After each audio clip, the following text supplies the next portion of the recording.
February 1946, diplomat George Kennan, then stationed in Moscow, sends a telegram of some 5,000 words to the State Department, known in history ever since as the Long Telegram. There we are, just after the end of the Second World War, just at the very inception of the Cold War, and Kennan gets everything in those 5,000 words. The nature of the Soviet Union, where it's strong, where it's weak, and then he lays out the policy of containment that remains the fundamental American policy. Some presidents are truer to it, others attempt to depart from it, but it remains the fundamental policy for all 4.5 decades of the Cold War. Why hasn't there been a long telegram about China? Man, why questions are always so hard to answer?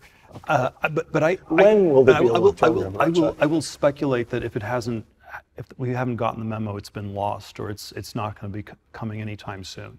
And my theory on why there hasn't been one and there won't be one is that people don't have a great long-term strategy for the U.S. of how do you accelerate things, how do you overtake China.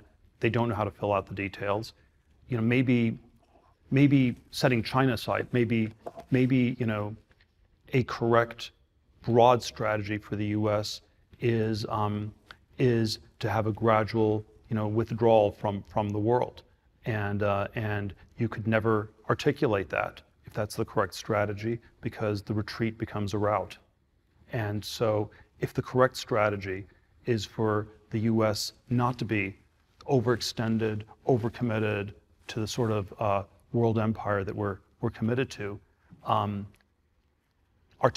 can't actually articulate that ever. Hard to pursue a policy when you can't talk about it to each other. And then if you can't talk about it, that's maybe even worse.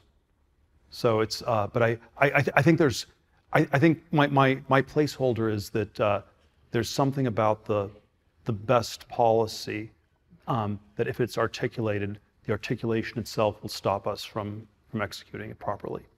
And maybe there's some way to contain China, and probably we're best just figuring out a way to do it without articulating it.